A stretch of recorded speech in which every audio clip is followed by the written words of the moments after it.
Hi, Tim Sales here. In this series of videos, I've been talking about what prevents someone from becoming a rep. And in this specific video, I'm talking about the biggest reasons prospects don't join you.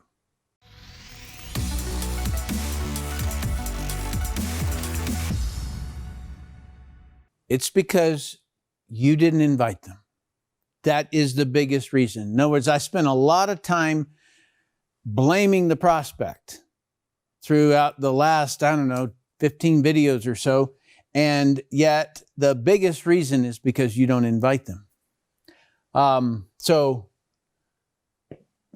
what happened? Never talk to your friend.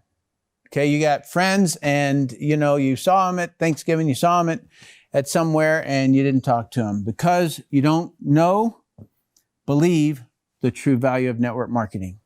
And so the reason that throughout the whole series of this YouTube channel, I started out with what network marketing isn't, and then what it is, and then what prevents somebody from joining.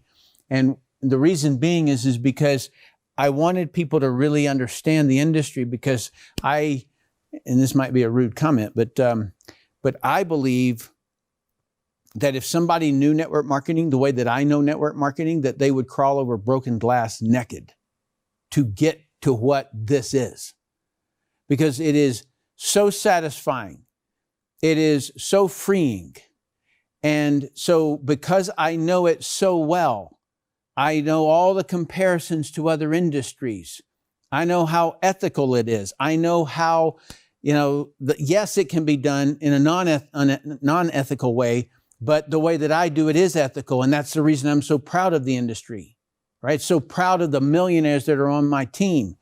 So that's the reason. So you didn't talk to them because you didn't believe it, or you haven't done enough across the pipeline. In other words, you haven't moved enough prospects across the pipeline in order for you to get your messaging down. And so when it really mattered with your friend at some event or something like that, then you didn't take the cues. When the person tells you that they don't have time to play golf anymore, when they tell you that, they're handing out pink slips, when they tell you these things, all right, you didn't do it. Never did the full memory jogger exercise. And so typically, you get the memory jogger and it's to jog your memory of the relationships that you've had in the past. And so, one of my favorite ones is just, pick up a phone book if you even have one anymore.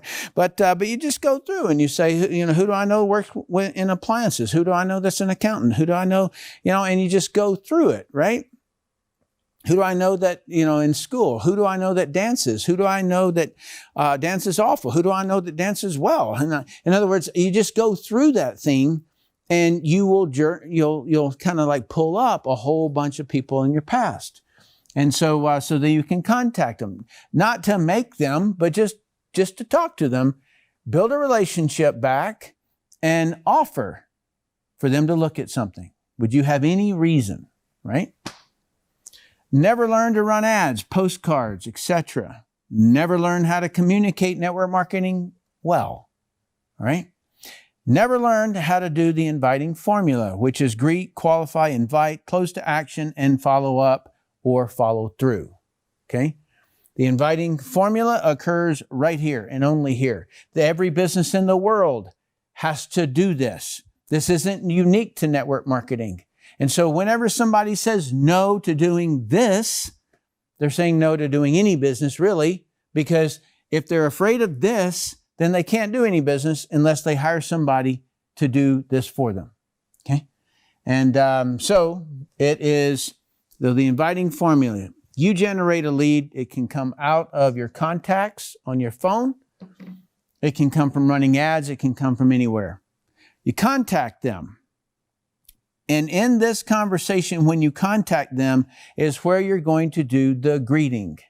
And the greeting is just really getting in communication with them, having them talk to you. It's not about them listening to you. It's about them talking to you. Because what you've got to do is to have them like freely talking to you, right? So if somebody's apprehensive, if they're saying, how'd you get my phone number? That's not the time to bring up a business. You got to get to talking to them, right? And so have them being willing to talk to you freely. And then after that point, then you qualify them. And the qualify step is not what you read in most sales books. What you're looking for here, the qualification is find out what they need or want or don't want anymore, and does your business offer any of that? If it does, then they qualify. Then you have to ask the question, would I want to work with this person? If it's a customer, probably good, yes. But if it's a business partner, maybe. All right. If they qualify, the next step is to invite them to look at a presentation that would help them get whatever it was that they stated that they need, want, or don't want.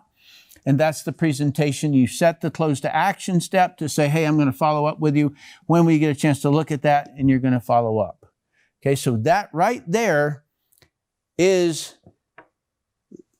encapsulates all of those things that would prevent you from asking. Okay?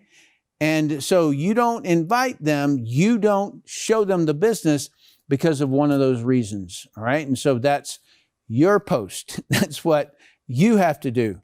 There's a lot of people in network marketing who really, really act as though that they know network marketing in a big way.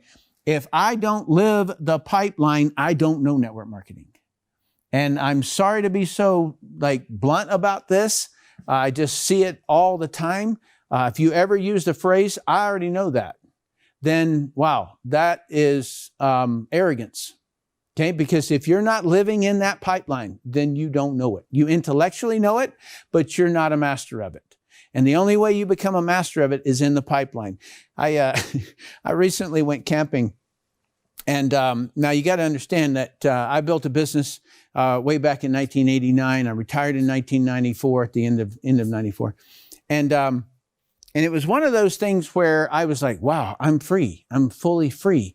What do I most like to do? And what I like to do is, I like to go camping and hiking and, go, up mountain ranges and, down long crests along the coastway in California.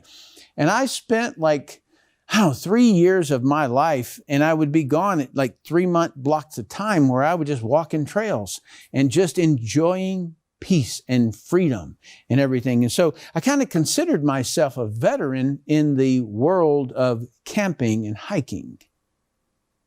Boy, was I humbled. Okay. So just this last weekend, I decided to take my boys up camping, and man, for somebody who knew how to do that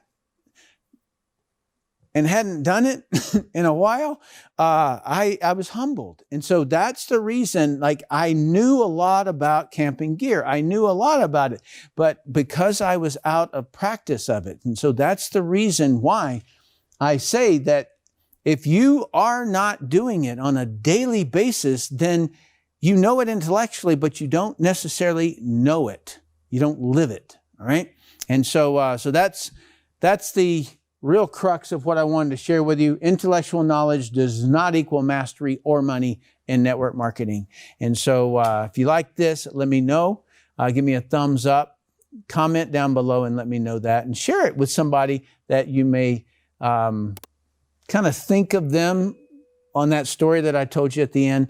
And maybe it'll be helpful. So thanks for watching.